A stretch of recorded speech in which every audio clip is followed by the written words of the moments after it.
The air that night carried a weight that had nothing to do with the weather, a heaviness shaped by all the things we never said, pressing against my chest like a warm, suffocating reminder of a truth I wasn't ready to face. A truth that had a name: Dylan, my husband Adam's oldest friend. It began with subtle glances, those lingering pauses that held just a second too long.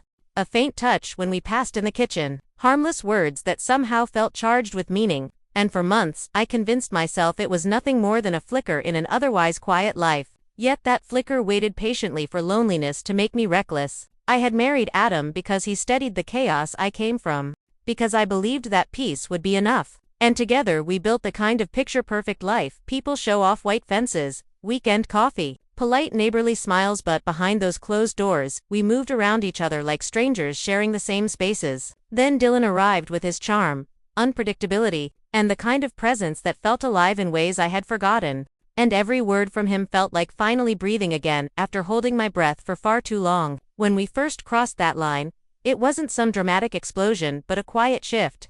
The tense calm before a storm, his eyes asking the question I'd been running from for months, and I didn't turn away. In the weeks after, I went through life pretending nothing had shifted, though guilt crept into the quiet moments, whispering when everything else fell still. And hearing Adam's voice downstairs made my heart race, not with love, but with the fear of discovery. Then came poker night, the house full of Adam's friends, laughter echoing through the rooms, glasses clinking, cards hitting the table, and I moved among them smiling, performing, while Dylan avoided my gaze except for a few stolen moments when everything in the air seemed to tilt. Later, when everyone had left except him, the space between us vanished once more, and in that silent, inevitable pull, I slipped even deeper into something I still didn't know how to name. I thought it had ended there, a single wrong choice repeated until it blurred into something I no longer recognized. But I was mistaken, because someone else had sighted the quiet one among Adam's friends, the man who rarely spoke yet noticed everything. His message arrived days later. A simple line that stole the air from my lungs. "I know about you and Dylan."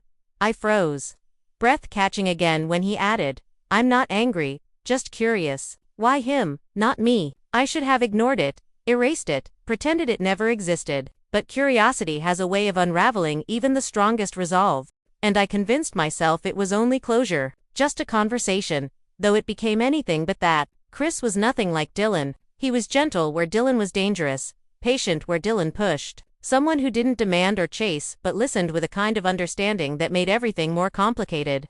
Because for the first time I felt seen, not as someone's wife or as a mistake, but as a woman who had forgotten her own reflection. Soon the lies twisted into more lies, tangled and multiplying, with two men aware of the truth yet unbothered by it, telling me they didn't mind sharing, as if affection and loyalty were things you could portion out without consequence.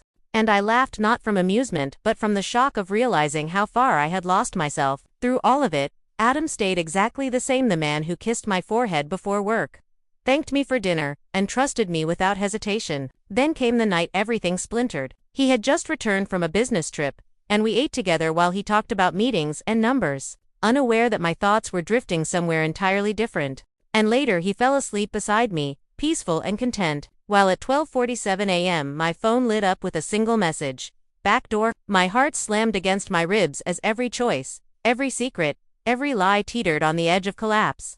And in that instant I understood with absolute clarity that nothing in my life would ever be the same again.